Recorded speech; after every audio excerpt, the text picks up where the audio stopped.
This is a special rant recording. We've managed to dig out Richard Freedman, who is looking hale and hearty. G'day, Richard. How are you going? Hey, I'm well, thank you, Mark. I don't know if that's a compliment or not. I've had my last haircut, though, you know. Yes, well, I think your hair has been buffonny. We've got a couple of people. I'm serious. I've had my last one. I'm never having another one. Oh my God. Well, the interviews are going to be magnificent in a year's time. Especially when I grow the beard. Yeah, well, you're out of sorts here. So that's a segue into, I believe that your Sky appearances were discontinued when you stopped suiting up. Is that correct, or refused to suit up? Well, I was doing this show on a Wednesday night or something, and I was just turning up in an open neck shirt, a pair of jeans. I put a jacket on. I thought I had a collar.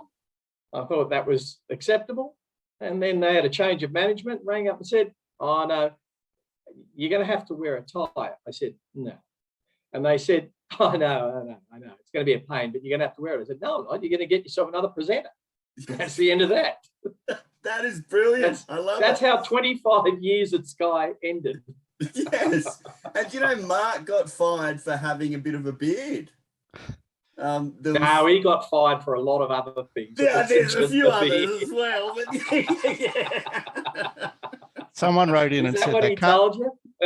They can't believe that they let someone that messy on the TV. Yeah, well, I took it to a whole new level, and I'm not there either. But it is interesting that our media, our sports media, that they all need to suit up because I presume that management and other associated bodies feel the need to take themselves very seriously. I guess so. I mean, I would have thought that the people. I think people are just more casual now. You know, people don't want to wear ties if they don't have to, and people wouldn't want to wear them to the races. I have a $100,000 rule. I don't wear a tie to the races unless I'm running in a race worth $100,000 or more. Anything under that, no tie. I don't care. Well, isn't the guide the fact that once upon a time you used to have to dress very formally to go to a restaurant, to go out to dinner? You wore a dinner suit. Correct. Right? And so what would you wear to a particularly nice restaurant now? Well, you'd probably wear what you were trying to wear to Sky that evening. I went to a restaurant where it was conservatively $250 a head, and I wore a T-shirt. So, I think people have changed a bit. What about when you got a meeting with a big call and you walk in? The guy who greets you is in a $12,000 suit. The guy who's the boss is in jeans and a T-shirt. Yeah. Well, he doesn't feel the need to impress anybody. Yeah. Right, so that's probably a good. Take his shirt off. Please don't. I'm overdressed for the show. So training racehorses, which I presume is what you mostly do these days, is about selling to owners. How do you go with that? Oh, look, I think owners. Well, when the biggest trainer in Australia had hair halfway down his back and a beard like Costa Georgiadis, then and they're all supporting him. I figure that appearance is less important to them than whether you train the horses well, whether you can communicate well, whether you can pick good yearlings, whether you run a business that suits them. I think they're more interested in that than they are in appearances. So you're saying Ma is bigger than Waller? I'd say he'd have more horses in work than Chris. Okay. Chris may train more big winners at the moment, and that can ebb and flow as well. But I'd say Kieran has more horses in work. Because Kieran's he's the knockabout sort of a bloke, or that's the way he comes across, and Waller's the straighty 180 kind of character. Does that not affect things? Well, obviously not. Well, I think Chris suits certain clients and Kieran suits others. And, obviously they're both great trainers and they've had a great run the last, decade. So I think owners just run with that. I mean, racing's a lot about fashion. it's who's in fashion, who's not in fashion. That goes for people and for stallions and whatever else. You know, the tide tends to flow in one direction or the other, and everyone tends to swim with it. Yeah. And it does in the markets as well, overreaction. But how do you go? Trainers out there. Well, we've recently had a very slow horse, Richard, who you wouldn't have come across, and he's been retired after all of 2 starts. And I guess we as owners are not inclined to get back into the saddle there. How do you go and find your owners? How do you keep your owners? What are some of those tricks to training? Well, I think that's changed a lot. I think, back when we started training, it wasn't difficult for us in the early days, like back in the 80s. We were the only ones who courted the media. We were the only ones who actually wrote the media's stories for them, made life easy for them. They could always get us. They could always get a story from us. If we didn't have a story, we'd make one up for them. It was easy to promote yourself then because, we were up against older guys who had a suspicion of the media, and it was, smart never to talk to them. But, after, we went from 8 horses to 180 horses in 18 months, they sort of had to, change their ways a little bit. Now, Gay took that to a new level. She stepped it up. Everyone's had to follow up there. And then I think, the way you recruit owners now, a lot of it's done through databases and, there's a lot of new ways of marketing yourself to owners. I think though some of the standards still apply. Owners still like to have a good time with their trainer, and there's still a lot of social element to that. And I do think a couple of stables, it's not just a couple. It's any stable that gets to a certain magnitude can't deliver that to a lot of the owners. Now, maybe a lot of them don't require it anymore, but a lot of them do.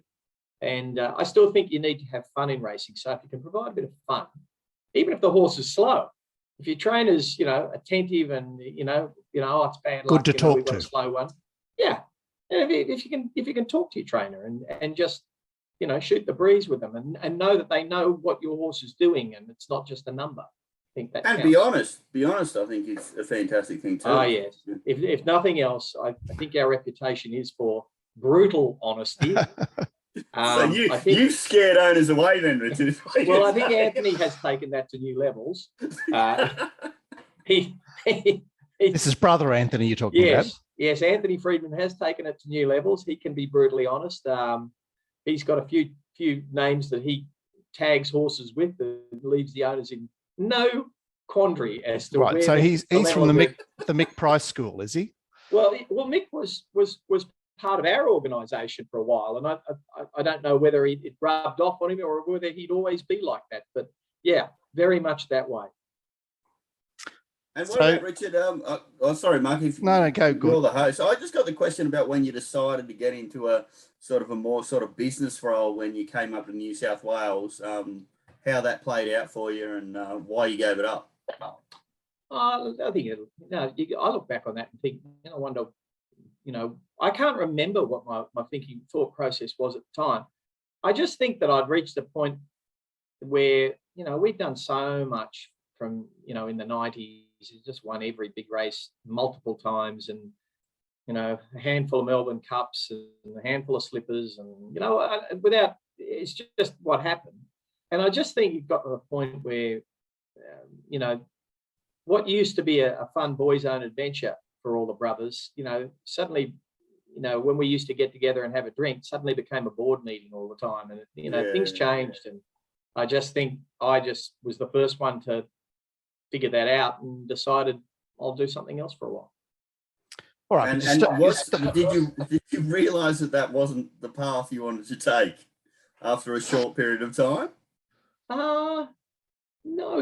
Look, I did it between the year 2001 and the year 2017. So it took me a while to figure out. I'm not talking about the media gig. I'm talking about the corporate gig. Well, I don't think I really fitted one in there. I did a little bit of, I sort of fished around a little bit for a month or two, but basically I went pretty much from horse racing straight into media. You're credited with changing the name of the Doncaster, the Doncaster Mile. Yeah, but I had a whole lot of other changes I wanted to make there too. But, you know, that's the only one that got through because, you know, I misread. What were those changes? Because that'd be interesting to hear, and whether or not that sort of flowed through to this day or not. Obviously, you were talking about corporate. You're talking about the AJC. Yeah. I don't consider that corporate. That was far from corporate. It was an interesting place to work. I sort of left the radio after 7 years there, and you know, just thought, oh well, you know, I've seen this to its natural end, and they offered me a good gig at the AJC, or what appeared to be, and I got there, and pretty soon I figured out the only way you survived there at that time was not to do very much, and it wasn't kind of my style. And when you try to make change in an organization like that, you meet a lot of resistance. You know, that I assumed I had an independent board. I'm not sure that was true. Independent of the trainers, certainly not so much. You know, and it ended up a hard job. They gave me a hard job too. They said when I got there, there wasn't one trainer that had a legal arrangement with the race club, not one at Randwick and not one at Warwick Farm. So therefore, it was just Rafferty's rules. It was just do whatever you like, whenever you like, because there was nothing to stop you.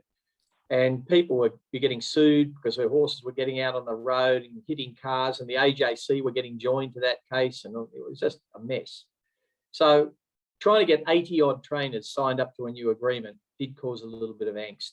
In the end, too much for me and too much for them. So, you know, I exited stage left. But I wasn't unhappy about it at the time. It kind of worked out financially all right. Yeah, but what about well, PVL seems to make a few changes and doesn't have a problem getting them through. Richard, why can he just wave his wand? And he has one major asset that the race club kind of didn't have. He has the cash. That's a big difference. Yeah. He holds the purse strings, and that does give you a level of authority in horse racing. And you know, he's one of these guys who either you know, busts or busts through, and most of the time he busts through. Oh, it's amazing. We were talking about it the other day, the fact that he's actually introduced a lot of things that have been flops, but everybody forgets about those. They just remember the successes. So. I'd rather have someone who has a crack at a few things, a few things don't work and a few things do, than someone who sits there wringing their hands, wondering what to do next. Yeah. And, you know, Peter's one of these guys that will try a few things, and when they work well. And when they don't, he gets rid of them. And I don't see that as a weakness. I see that as more a strength. That's a massive point. You're never going to be right all the time. But if you're not having a go, you're not doing anything. So. Correct. Plenty of administrators. No, that's our back. We back a lot of losers, Richard. You know, we just got to get enough winners. So. I train a lot of slow horses. Just got to get the odd fast one. Yeah. So what are some of the strengths and weaknesses in racing at the moment? Look, I guess I speak. Well, one of the weaknesses is why I qualify this. Is one of the weaknesses we've become very fragmented insofar as the states are running their own race, and New South Wales. I mean, I used to watch all the Victorian races. There are weeks that go past I never watch a Victorian race. I would during the spring carnival and, you know, and the odd meeting in the autumn. But other than that, week to week, I hardly see a Victorian race, because we tend to watch Sky Racing, which is very, you know, New South Wales, Queensland centric. You've then got to watch racing.com. I'm hopeful that the Channel 7 deal, which will put both states on free to air every week, will heal a bit of that. But from a New South Wales point of view, the strengths, our prize money is skyrocketing. I think financially, racing in New South Wales is very strong. I think racing in Sydney week to week, I might be biased about this, but week to week, I think it's the strongest racing in Australia. And, that's all very good. I'm not a huge fan of tipping vast amounts of prize money into, big races so that they just become bigger and bigger. I think that just puts a huge amount of money into a very small number of pockets. So, whereas, just for a moment there, like if the gong was worth 500,000 rather than $1 million, would it change the field? No, that's a common argument we all make, and I probably lean to that view, but Peter doesn't, and it's hard to argue with Peter because it's he's been quite successful at what he's done, so people second guessing him, don't Yeah, but by the way, rightly or wrongly, he just does his own thing. He was the #1 force behind odds, evens, and split, and I'm not sure that's been a successful product. No, that's just been one of the things that they tried that hasn't worked. That's fine, no problem. Some things don't work, but these big provincial races, they do draw a crowd. Those people in Newcastle and down at Kembla, they love their racing, and to have a big race down there, I think that's a great idea. The level of prize money is a secondary point to that, but credit to Peter, he's put those races there and he's put those tracks on the map. I think it's great because it just like the highways are a fantastic example. I think they're a massive success. A lot of guys who are just Sydney centric and only do metropolitan form are annoyed about having to do the form from elsewhere. But to be honest, to give those people in the bush a chance to come to Randwick and Rose Hill is a beautiful thing, and those guys will be passionate about racing for the rest of their life. Yeah, and it has created a little secondary market for horses that can't cut it in the metropolitan area. Yeah. They then get transferred to country stables where the owners say, well, if we can win a maiden and a Class 1, we might be able to win a highway, which is basically a glorified Class 1 or Class 2. And that has bolstered the country trainers, no doubt. My son is one of those, and he's always looking for highway horses. So, it does work. Has that set up a little throwback to the old days where you've got a horse that's won 2 races and he goes out bush and he needs to start 3 times for his country trainer before he's eligible for what is probably a Class 2 highway? That would seem to set up a situation that is prone to some skullduggery. Really? I've never noticed. All right, well, that's a bit obvious. I realise that. There was Mark suggesting is the grand final. Well, to be honest, but all trainers see, Mark, you say that about a horse going bush, but what about a horse that is getting named at a Group 1? And they know it's better on the fresh side, so they sort of let's go back to a Group 1 winner, stay inside. So there was a lot of conjecture about the change of tactics in the Todman, and the fact that in that situation was considered beneficial for the slipper, or how were you viewing it, Richard? What were your thoughts through that program? No, we thought he'd win. I thought it was a terrible ride from James, but no, seriously. You don't really need to, you've got good 2-year-old. They just tend to keep running well. Like he just, through circumstances, got in a jam in that race and didn't get out in time. And okay, he looked a good thing, Pete, and he might have been. And but having said that, he was always clearly superior when there was some give in the ground. And I think that was the firmest track he ran in that campaign. So.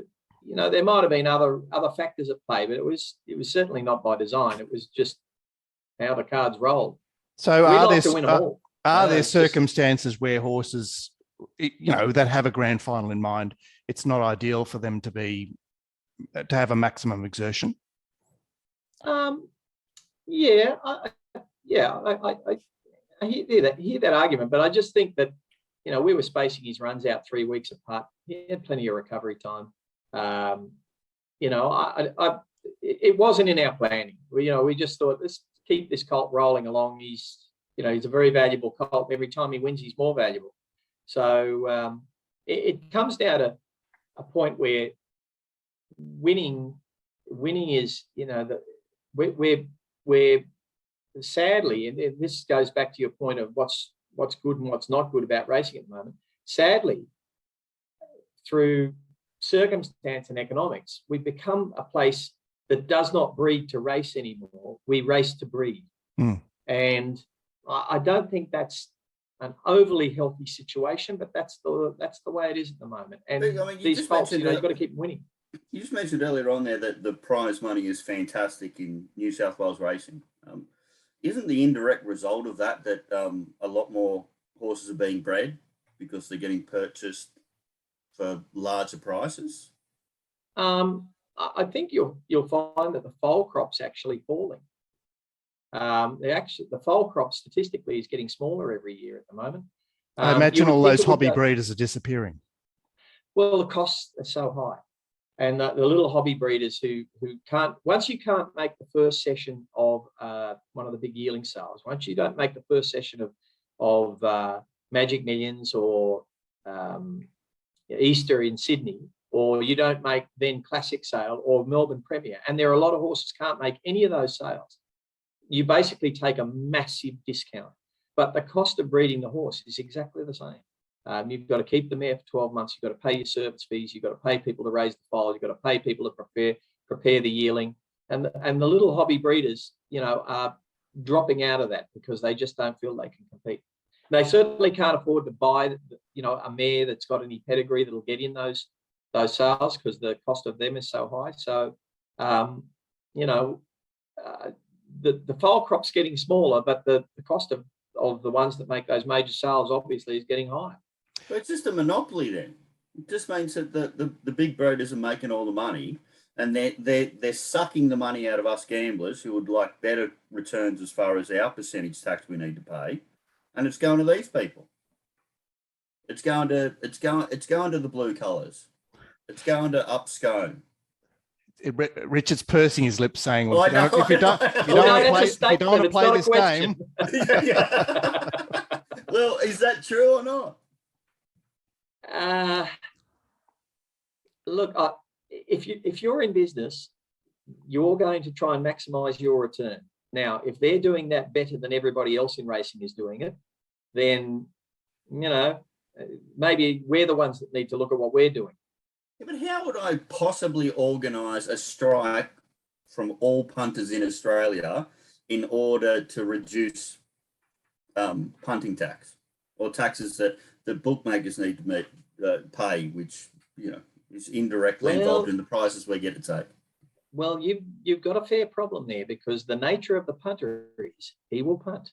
Yep. And nothing you say, you know, for the greater good is going to stop him. And so I wish you well with that one. But administrator, no, you don't. You say I've got no chance. Which is what I say. All right. So that brings me to perhaps the idea of breeder's tax, because at the moment the punter is pretty much paying for the whole game. Should there, well, you know, can you foresee an administration coming in and saying, look, here's an obvious place to perhaps redress the balance, because you're describing a game that's getting out of hand, and you've got concentration of the breeding game, and a lot of that money is finding its way back to Ireland because we've got shuttle stallions that are, you know, costing a fortune to breed from, and they're owned elsewhere. So what about that idea? Well, I hear what you say. I don't disagree that it's becoming very concentrated, the marketplace there. I think it's very difficult to affect change there because they're a very powerful lobby, the breeders, you know, and this goes to them, you know, getting things done their way. The one thing the breeders do better than anybody else is stick together. Trainers could run the game. Trainers could control the entire game, top to bottom, if they would ever stick together, but they never will. And that's why they've turned, you know, trainers back when we started, the big trainers were largely in control of the game.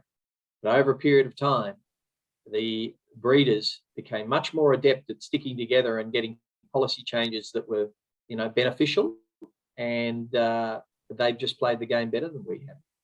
All right, so it's a bit like the pokies and the alcohol industry and all those heavy lobby groups. You're not going to get past them.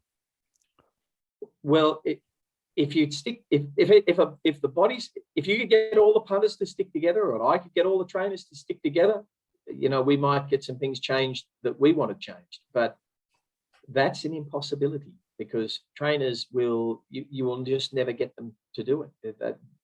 The only reason, one of the reasons you can't get trainers to stick together is because there's so many of them.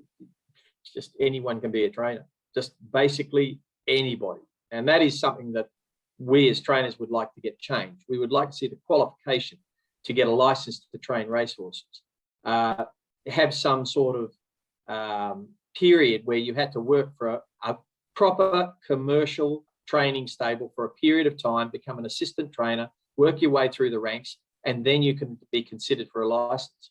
These days, just roll up with 20 grand in your bank account, and it seems like you get a license. But why is that a problem? Why is that a problem? What's the issue? Well, with that? what it does is it puts enormous pressure on the training business. I can tell you now, training now is nothing like what it was training 20 years ago. It's just cutthroat. The costs are huge. Trainers are making no margin. They're working enormous hours. They're starting at 3 o'clock in the morning. Don't get me started on that thing. I wouldn't do it, but I can't. If I don't do it, I don't get access to the best grass. So I'm forced to do it because, I think a small minority of old trainers have decided that everyone has to live the life they live. That will change, won't it? Will it? Yes, it will, because it seems an easy thing to change. But in the old days, when this precedent or setup was set, people were only part-time trainers. They had to go to work after training the horses, didn't they? Yeah, but to get it changed, you've got to get almost unanimity. It can't be done. We've got 8 trainers at Rosehill. We couldn't get unanimity.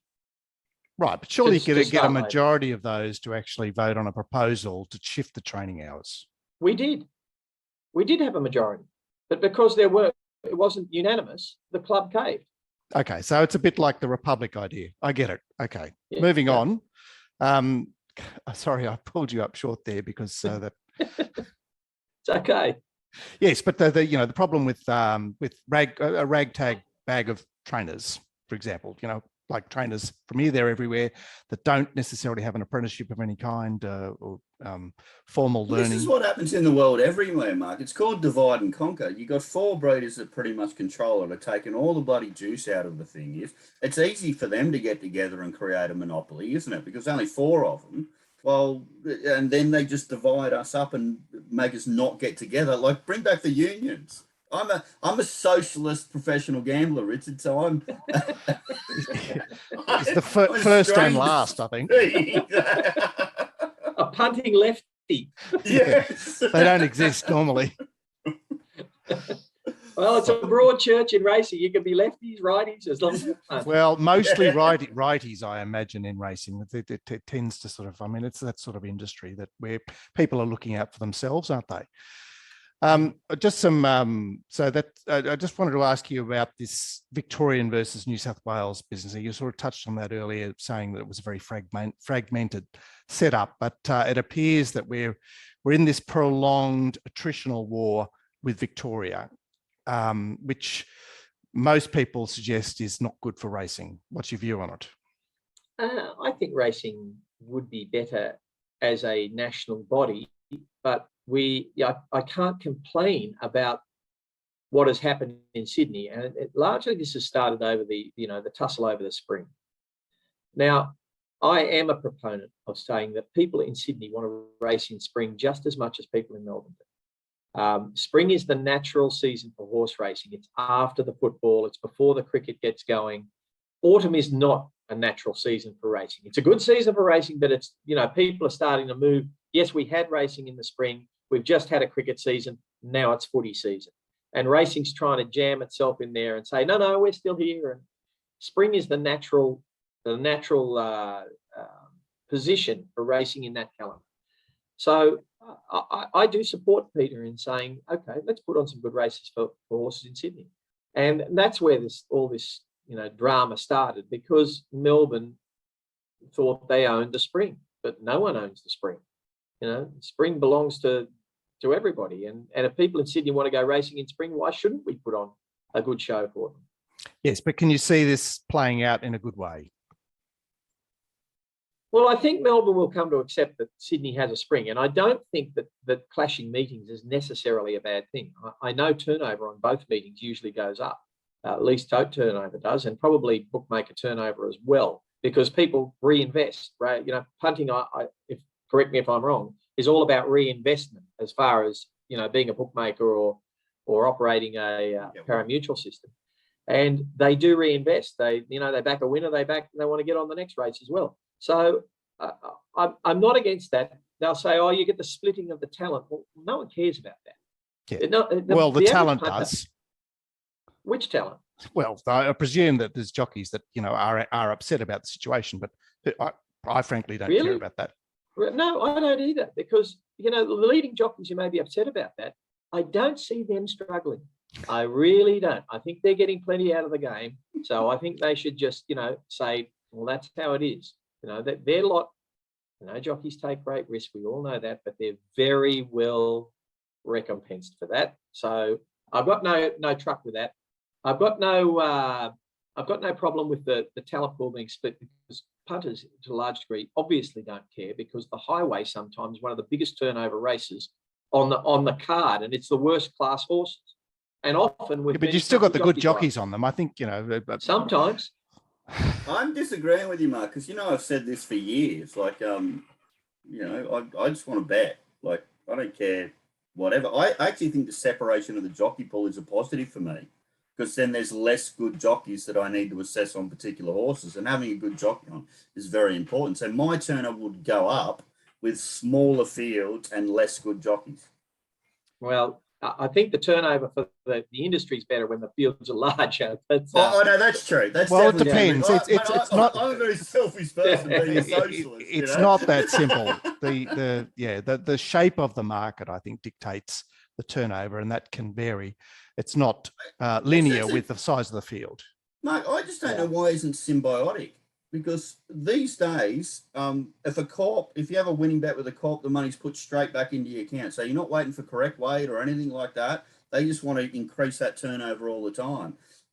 Guys are just going to bet more, turnover more, if there's a good meeting in Melbourne and there's a good meeting in Sydney. Yeah, I think Richard's made the case for it. By the way, there's going to be a lot more money turned over in Melbourne when a Sydney horse goes down there, because the Sydney horses are far superior, and we're all going to back them. So are Sydney horses? So you've already mentioned that Sydney's horse pool is superior. Why is it superior? Well, I think Melbourne, they're very good horses in Melbourne are every bit as good as the very best horses in Sydney. I think that's, you know, they bring them up here, they win, and we take some of our very best down there and they don't win. But I think once you get down to the lower levels, if you go to I see horses winning by stallions in Victoria that just, you know, you wouldn't feed up here. Well, they just would not compete. I go to take maidens to Newcastle on a Saturday, and I'm up against a field full of Chris Waller, the Snowdens, you know, just go through the top 10 trainers in Sydney, and they've all got runners in those meetings, and they're all bristling with expensive yearlings. It's incredibly hard to win around the provincials of Sydney. I get horses to benchmark 64, which in New South Wales, when you're made, you go to class 1. If you win a class 1, you go to benchmark 64. Now, if you're competitive at benchmark 64, I take those horses to Brisbane, and they win on a Saturday in Brisbane, and they're only just competitive benchmark 64 at the Saturday provincial meeting in New South Wales. So it is a very, very tough market. It was put to me many years ago by a keen racing mind that it was all about the New South Wales proximity to the hunter, actually the best bred horses. And so because we had the best bred horses, that enabled us in Sydney, that is, to attract the best talent in a number of ways. We had the best talent in terms of horses, that attracted better trainers, and it also attracted better jockeys. Yeah, I don't know that it's as linear as that. I think what having the hunter in New South Wales does, the hunter's where the big studs are. And the big studs control a lot more than just the stallions. They also control a lot of thoroughbred investors who, start off as big buyers and end up as big sellers, as most big buyers do. They end up in the breeding business and they end up linked to the hunter. And I think that pool of investment money in racing does tend to gravitate to the hunter. And those people who are in the hunter, they all have probably second houses in Sydney and are very linked to Sydney. So I think it's just a movement like that. Certainly, having lived 20 years in Victoria, there's a lot of great. I'm not running Victoria down by any stretch of the imagination. It was a very good place to live, and we were very lucky to be there at the time. But there's definitely seems to be more power in the thoroughbred business in Sydney. So back when you were training in Victoria, and I'm not talking about your Scalachis and co, if you had a horse like these days, Sydney and Melbourne trainers, they switch their horses states as required. Would you have felt up against it, bringing a Victorian, like a middle of the road Victorian up here to a Sydney meeting? In those days? Yeah. No, I think those sort of horses we pretty much kept at home. We took the very best ones to Sydney, and they were very hard to beat. But I don't think it sort of wasn't quite as simple as it is now to switch from state to state. It's quite trainers have got that down pat now. It's a little more of an adventure to do it then, and I think you needed to do it with horses. You used to send staff, like we send horses to Queensland. We don't even send staff. We have an arrangement with a trainer up there where we just send the horses there. He takes them to the races, sends them back. It's a very slick system. The old days, we had to send staff to Sydney. We had to accommodate staff. It was hellishly expensive. It just wasn't worthwhile bringing up middle of the roaders. You needed to bring your best horse. All right, so you create a network now, and it's seamless. Pretty much. Having good staff is important. Annabelle Neesham, who is an awesome trainer. She was the Sydney rep for Ma, wasn't she? She was. Having people like that, pretty. Yeah. Pretty good. You just. The biggest stables have satellites in those places, and stables like ours, which is sort of medium sized, we just had an arrangement with another trainer where we operate a satellite as we need it. So, I think that's where training's going, because you've got to send horses where they can win.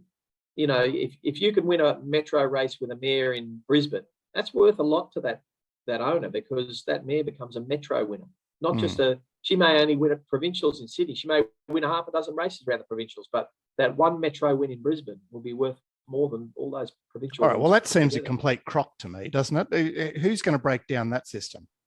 When a race is going to be categorised? Well, you should, Mark, because you should be buying the mares that have only won provincials in Sydney and breeding out of them, and avoiding the ones that have run a rubbish race, metro race up in Brisbane. There's always ways to make money, Mark.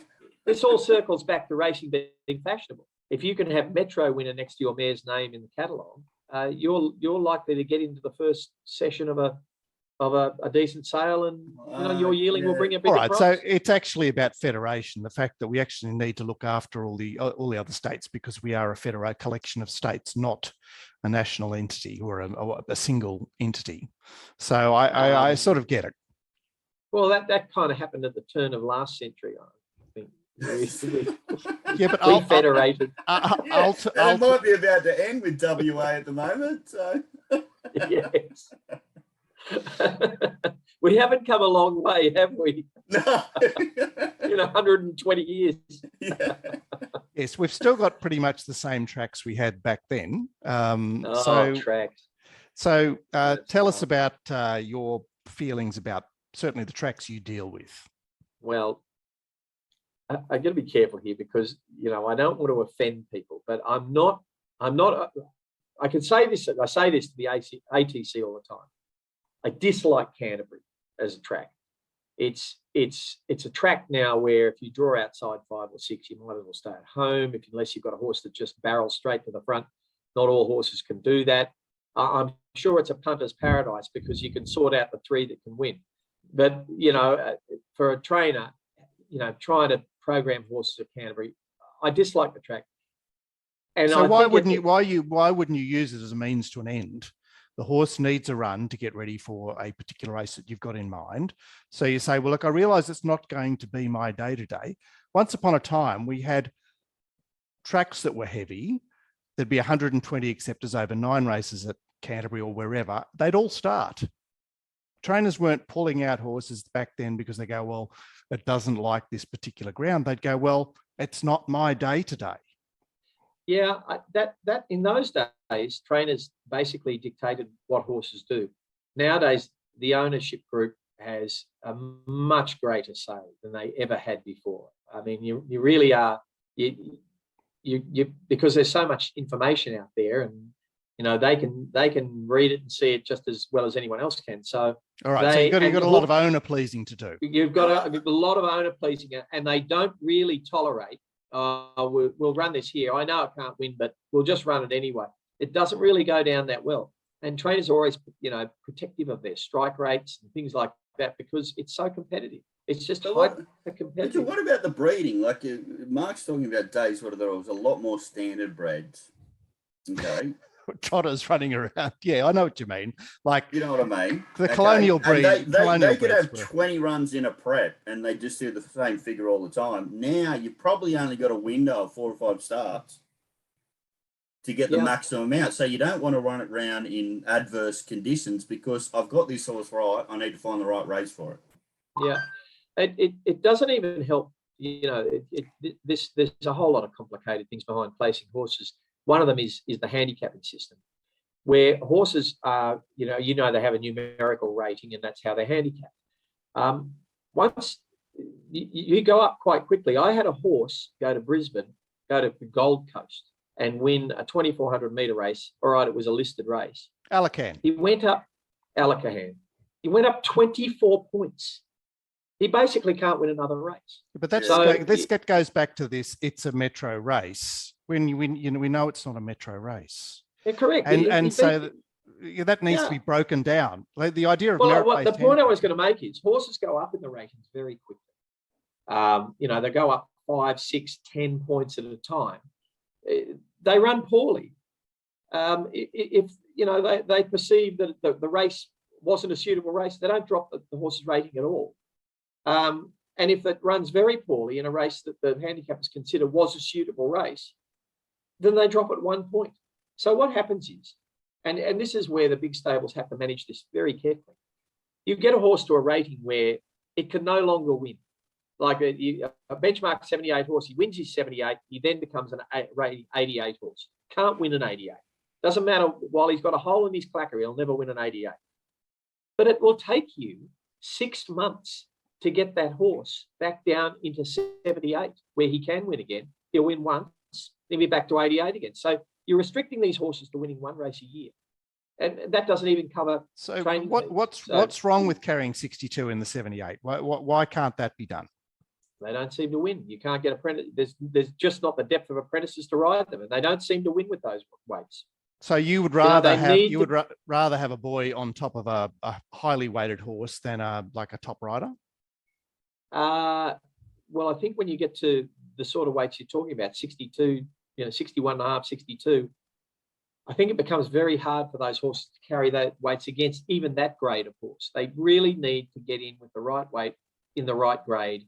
And they can, once they've reached that level, they can do that about once a year. And that's where we start thinking, well, what are we going to do with this horse? So we send them to Brisbane and then they win a couple there. And then what happens? I mean, what we're trying to do is get the handicappers to bring horses back into lower grades quicker. So people can win maybe 2 races a year. That covers their training fees. They'll keep racing horses till they're quite old.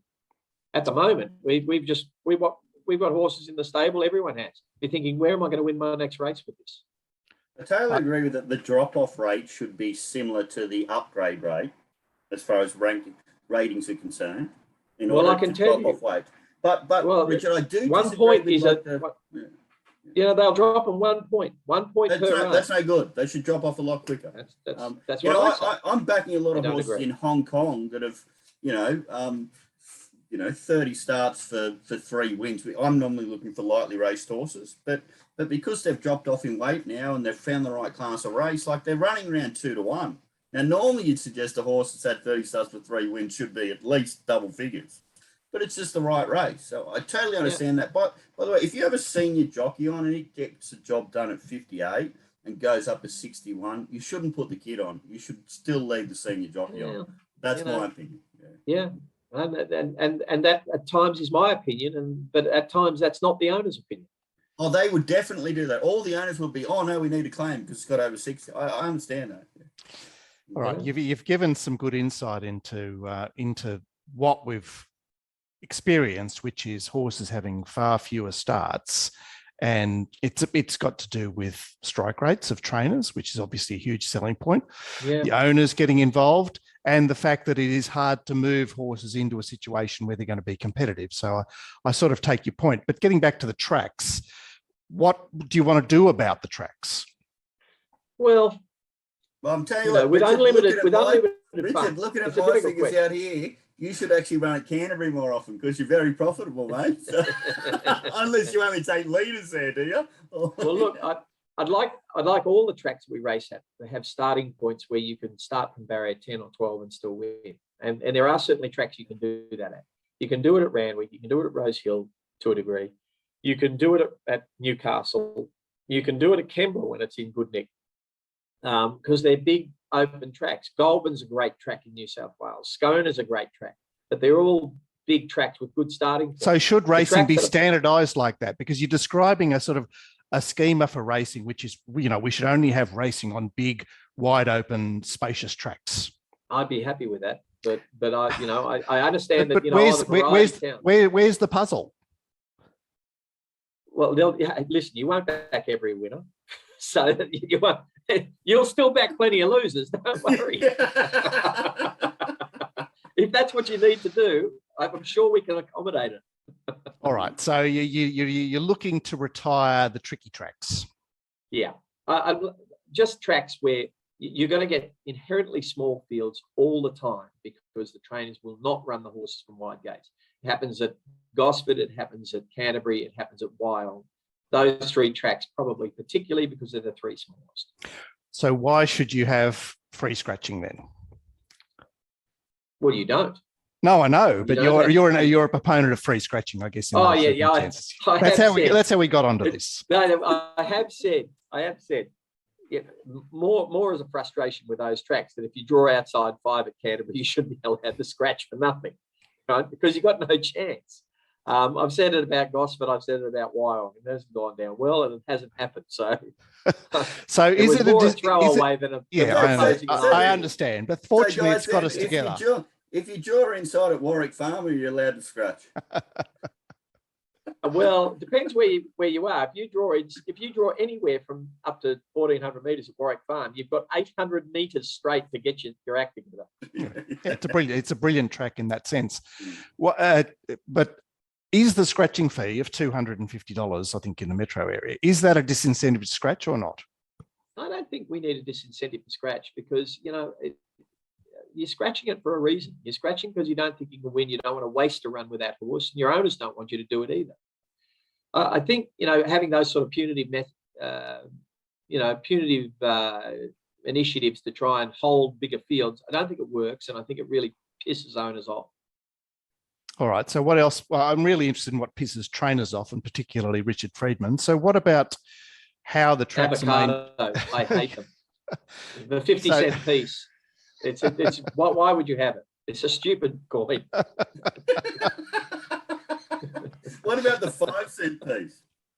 Well, it's just about gone. I got rid of that. So in terms of the way that our tracks are prepared, what do you got to say about that?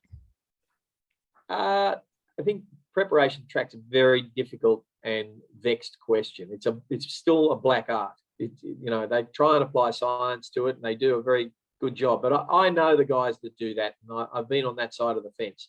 I know that they're sweating bullets, worrying about how the track's going to play, because it's just not possible to predict it all the time. And they're dealing with trying to predict the rain. They're trying to keep the trainers happy. They don't want the tracks too hard. They're trying to keep the punters happy. They don't want the tracks too soft. It's just a very difficult thing. What would help our tracks enormously is if we raced on them less. It's the fact that we race. So you want to on get our rid of tracks. tracks and you want to race on them less. This is a No, I want more You big want tracks. Hong Kong. You want Hong No, Kong. no, we want more big tracks all over the place, so we can race on them less often Yes. and have them in great condition. Yes. Okay. So what about the idea of leaving them to God? Stop freaking around with the rail and stop freaking around with irrigation. What about that idea? The rail, I don't necessarily disagree with. I'm not a great proponent of moving the rail. I don't think it adds a lot, and I don't think it makes the racing any easier to predict or to plan around. Irrigation, obviously, if you run these horses these days, they're not like they were 40 years ago where they had legs, like granite. You run horses on these tracks these days. If they're not soft, you will have enormous horse attrition rate. And, it's all, I have this argument with Richard Callender all the time. He says, the punters like it on hard tracks and that's all that matters. Well, the punters don't have to go home and watch the horses hobble around. Yeah, but you're selling, right? You're the guy that's in Woolies trying to sell his jam or whatever. And if the punters don't buy your jam, you've got no gig. So why should we feel sorry for you? The punters keep buying it. So I don't listen to them very much because it doesn't seem to matter what we do to them. The turnover goes up. So, they all bleat, we won't punt anymore. We'll go and punt on football. Yes, you'll do that anyway. So, and you'll punt on racing. And the turnover keeps going up. So why would we listen? Okay, so that's a fair enough argument. But what about the flip side of what you were talking about earlier, which is the attrition rate is too high on firm tracks? So someone sent us in some stats. The last 4 years is 125,000, so that's 1/8 of a million in Melbourne and Sydney. And the proportion of runners on good tracks that never raced again is 13%. The proportion of horses that raced on soft tracks that never raced again was 15%. Yeah, but is that just a specious stat? That's not necessarily because of injury. Well, I don't know how you measure it, but is it really true? That's right. Is it really true? Big enough data pool, but what Richard's saying here, and I understand, that is a big enough data pool to say that there is a difference. Now, the difference is, Richard, that you can get the horses that have run on the firm tracks to race again. It's just going to take time, and they're in pain in the healing process. Yeah, so catastrophic injury is more greater on wet. Well, that may well be true, but when you see horses that are in pain, and they do pull up in pain after running on heavy tracks, on hard tracks, you as a trainer, it's not something you want to see. You don't want to be dealing with that. The horse does not deserve that for the sake of the punter. Yeah, the horse has got to be looked after. And I'm on your side there. And unfortunately, the punters would like the tracks harder and harder, so that they think they're going to back more winners. Personally, I think punters that's think just a lot of rubbish anyway, because it's all price. There are a lot of punters out there who you could give them tomorrow morning's paper with all the results for today in it. You could give it to them today, and they'd still find a way not to win. Yeah, so, they start betting at Belmont. So give it all back at Belmont. Now, we have to as a group, and I'm tormenting the punters here. Now I think I'm against them. I'm not. They're vital to racing. We all know that. But you have to look after the animal. The animal is only doing this because we ask them to, and their welfare has to be put first before everybody's welfare, including the punters. All right. So back to the preparation of the tracks. That means that you basically are saying, look, we can't have firm tracks. We can have firm tracks to a degree. I think the genuine good 4 is a good surface for everybody. I think we're all happy with that. We understand that occasionally a track's going to get to a good 3 because rain was predicted and it didn't come. We have to cop that. But when we're habitually preparing tracks so that they're very, very firm, I think that's a bad idea. And I think the places that do that have no regard for the animal. So do you have confidence in the track descriptions? So last Saturday, the Rosehill was put out a heavy 10, and you're actually on the ground at Rosehill. Are you or not? Yes. Yeah. So I presume you were at Randwick on Rosehill on Saturday morning. What were you thinking? I was thinking it was a heavy 14, but the stats around it probably said it was a heavy 10. Rosehill has had a bit of a break and has had a bit of a time to recover, and inevitably those tracks race better than you expect them to. it's all about recovery time for the track as well.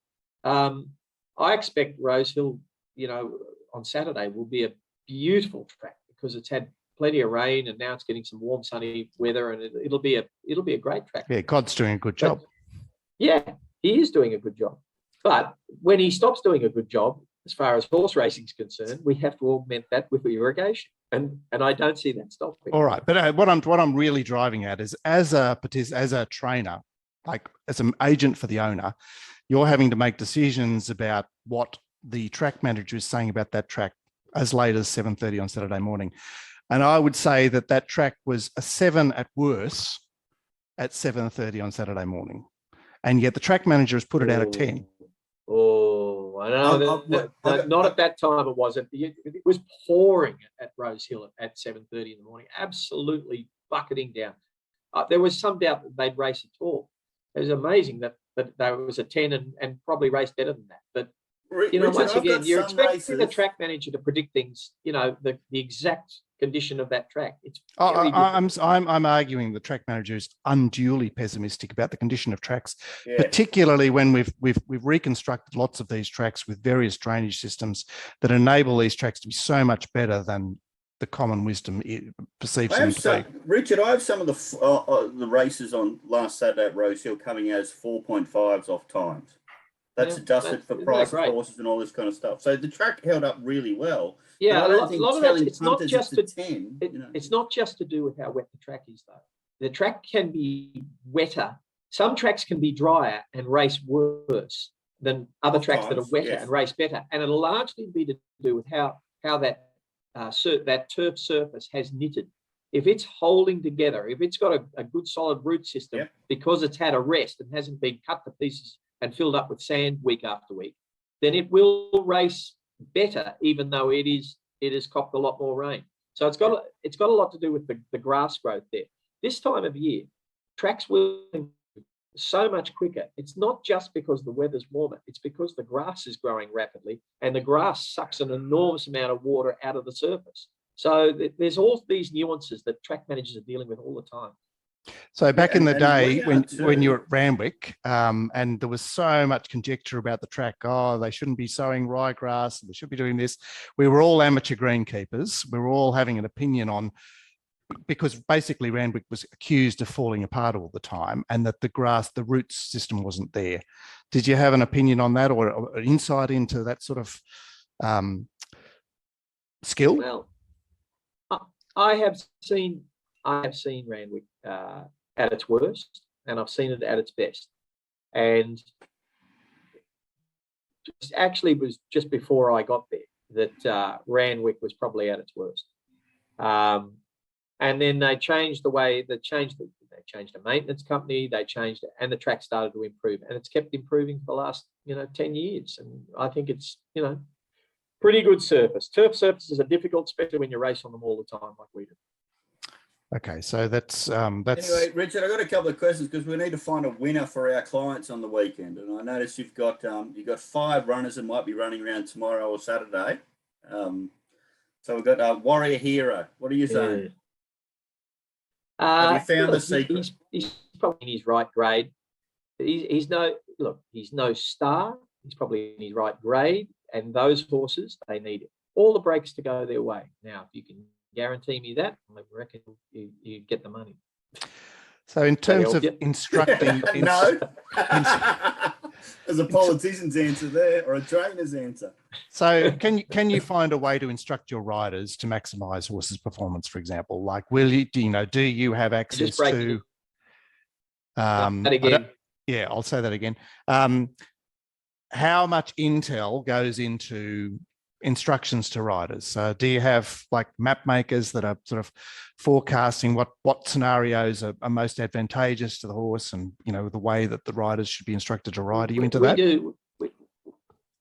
We do have a couple of guys who are pros in the game, especially who will, because we have a relationship with them to do this, to actually give us advice on where they think the track, how they think the track will play, how they think the speed map looks, etc., etc.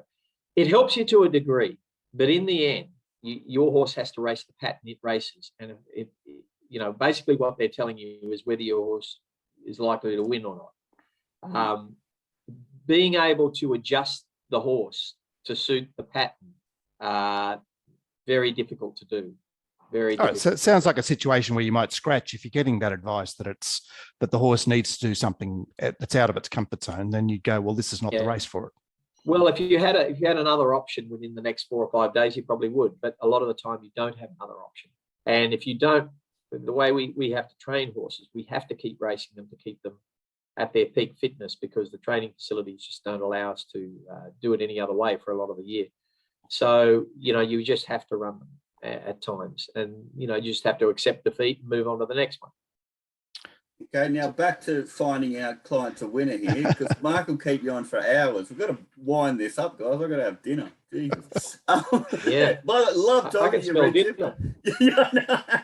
Like, I've noticed on your stats, okay, that you are awesome with horses back in distance. That's I've noticed that stat too. I never realized it till someone told me and said, you're great when you step a horse back. I don't think freshening up horses is a difficult task. Everyone says, it's hard to bring them back. I think it's the easiest thing. The hard thing is to get horses to jump up 400 and 500 meters and win. That I find much more difficult. And okay, so that's what I was going to ask you about, because Gay is very profitable doing things like that. Like over 200 meters rising distance, he's profitable, and backing distance is most profitable for you. Is there? Can you think of a reason why? Or well, it's probably in the different ways we train. I mean, Gay has a certain style of training that probably is more conducive to horses going up in distance quickly. We're probably without being critical at all, we're probably a lighter touch on horses, which may then allow horses to freshen up a little better. That's all I could put it down. When you say freshen up, what are you doing with them to freshen them up, or not doing with them, rather? Without giving trade secrets away. Not doing much. Yeah, you just that's the thing. Giving them an easy time. Yeah, you just give them an easy time, and if they haven't been bottomed out at their previous run, if they haven't really had a gut buster, they'll freshen up quite quickly. So is that visible, the gut buster idea? You get a horse back from the race and you go, well. You see it in a couple of things. You see it in the feed bin often with horses when you're very tuned into exactly how much they will eat. And they're very, very regular like that. It's very old-fashioned. It's still a very good guide. Resting heart rates are another thing you can tell. You can see their resting heart rate is elevated, and when it comes back to what you consider to be its normal resting heart rate, you can be pretty sure that it's back to its best. But there are other telltale signs that trainers know. They can just tell by the demeanor of the horse, and that's experience. The riders can tell by the feel of the horse underneath them. So all that sort of voodoo experience comes in there. And this, in terms of what stewards will often report after the race, they'll say that horse was slow to recover, that horse pulled up lame, that horse had speedy cuts. What are some of the published expressions that we can actually have some confidence in terms of explaining a horse's performance? Well, I've had horses that they've said are slow to recover, but they've had the hardest run in the race. And I often say to them, well, why wouldn't it be slow to recover? All right, okay, they're stating the obvious. If you had the hardest run in the race, you'd be slow to recover. So I have these conversations with the vets all the time, all in good humour. But look, if they say it's pulled up with the thumps, that is significant. Losing shoes, generally not, although I had one lose 2 hind shoes at Wyong the other day and pulled up lame after it. So that can happen. But losing a shoe in a race is probably, in my opinion, a minor thing to happen. Probably doesn't, more of an excuse than matter of fact. But the slow recovery one, I try to avoid. I hate it when the veterinary stewards come around and say that, because the handicappers then look at that and say, oh, he was slow to recover. Okay, we won't drop him any points. So the horse can't come down in the ratings. So I try to discourage the veterinary stewards from reporting those things, but they don't always listen. And by the way, Richard, why are you so good with 2-year-olds?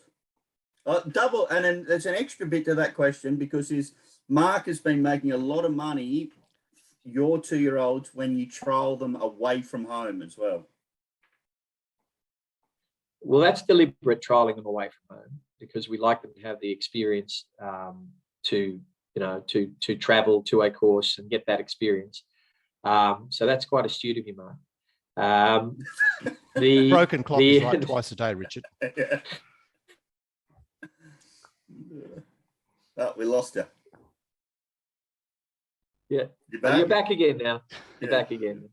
No, that's true. But look, we've had great success with 2-year-olds over the year. I think that between the brothers, we've trained 5 Golden Slipper winners. I don't know, probably 6 or 8 Blue Diamond winners, and I think you don't need to. Good 2-year-olds will be good on a light touch. I think you can overcook 2-year-olds, and I think a lot of people do overcook them. You can't go to the well too many times. You've got to try and get them to their peak in a shorter period of time as you can, and just hold them there as long as you can. And I think if you just do that with the right horse, you get the result. I think a lot of people sort of train 2-year-olds, the harder you train them, the better they'll go. And I don't think that applies. And if they're not quite up to it, then they're just not going to do it. If they're not natural 2-year-olds, it's like the kid at school that could beat everybody in the 100 meters, and he just, he never trained. He was very casual about it, but he just beat you year after year after year. And a lot of those times they get to late teens when, when the others have gone through puberty, Richard. I was the school running champion until the guys grew legs twice as long, and then I wasn't. Well, I used to play soccer against guys when I was 13 that were shaving, and obviously they had a bit of an advantage on me at that stage. So. Yes, well, I did too. I played rugby for against. This is in Canberra. Yeah. And we are digressing now. Just the 2-year-olds. You've managed to hide them brilliantly in trials. What's the key to it? Well, I don't think you need to. Once again, I think it goes with this. You don't need to, bash them in trials. They don't need to be. They're not quarter horses. They don't need to barrel out and go, 10 to the furlong for 600 meters, and then you wonder why they can't find the line. They just have to be able to keep up, and then if they're good 2-year-olds, they'll pass the other ones as they tire, and then that's it. It pretty much comes down to that. So it's about the fact that trials aren't races; they're very different. Trials aren't races. Trials are just there for experience and fitness, and win as many trials as you like. You'll go broke. But this is an old school Freedman thing that the horses they run in trials without any sort of intent, and you won't necessarily get a great guide to their ability from watching them in trials. I think you'll see the same with Chris Waller as well. I think I watch a lot of Chris's horses. A lot of them trial just. Yeah, but he's less 2-year-old orientated, Richard, because I mean, what I mean? Yeah. Well, I don't think he means to be. I just think the cards have fallen that way, and I think Chris probably wins more 2-year-old races in a season than anybody does. Well, it's just that he hasn't had the right 2-year-old to win the big one. Well, you have. So has he hit the curse as well? The Golden Slipper hoodoo? Who? Well, the most recent one, obviously. Stay inside. Well, I guess vis-a-vis by his performance, yes. But well, that was a very funny race. That was the 1124 meter race at Kembla on the course proper. Yes. Well, I think one of the things he does like is he likes to get his toe in the ground, and he had a couple of runs on an extraordinarily firm track at Kembla at the time, and I don't think that did his preparation a lot of good. Right, so we're just waiting and seeing, are we? That's you Yes. don't have a theory about why slipper winners don't come up again. No. All right. Have you got anything else for Richard before we let him go? I mean, I've got just a couple of horses that are running at Kenzo tomorrow, Rich, and that's Estonia, because it's blinkers on, back in distance. Probably needed a wet track, would have helped it a bit. But yeah, it'll be very firm at Kenzo tomorrow. And the reason why is because, of course, when you have a rain event, they stop watering the tracks, and they get, as you say, they get very dry very quickly at this time of year. yeah, And that yeah. track is a track that gets firm very fast. Well, it's going to be firm tomorrow, and it probably doesn't help Estonia, but she is, she's in good nick. But I would prefer to on a soft going. That's right. And Seduction Queen, you got two choices there, 21 back to 18 on both occasions. So. I'll scratch tomorrow, I think, and run on Saturday there, because I think the Saturday race is not as competitive. Yeah, I think it's weaker race. So old adage: put yourself in the best company and your horses in the worst. So it's weird, isn't it? We've got $125,000 Saturday races and $50,000 midweek races, and yet with this season of Friday and Saturday races, you get a lot of double ups. Why are the pools not more separate or distinct? I don't know. I don't know why that is, but if you say it is, I'm prepared to believe you. No, but it seems like an enormous difference in prize money, and the same horses can run in both jurisdictions. Yeah. No, they do accept for both races, and we'll pick one. We do that probably a lot. We nominate a lot. We always have horses nominated twice everywhere, because you simply can't win from wide gates at some tracks. So you need a backup race. So we enter in, lots of races. Other trainers take a different view. They pick a race, they nominate for it, they go with it. Stick with it. Stick solid. We will leave the decision till the 7:29 on the day whether we run or not. All right, so I'm about to hit Van Gestel up to rejig the rule on the dual acceptors. So currently, if you're a dual acceptor for the same meeting, you have to pull out by 5 p.m. on acceptance day. And if you're a dual acceptor for 2 races on a Saturday on different tracks, you have to pull out by 9 a.m. on Friday morning. But we've got a situation here now where we've got a dozen horses that could race on Friday and could race on Saturday, and it's stifling betting markets. Well, theoretically, they could run in both.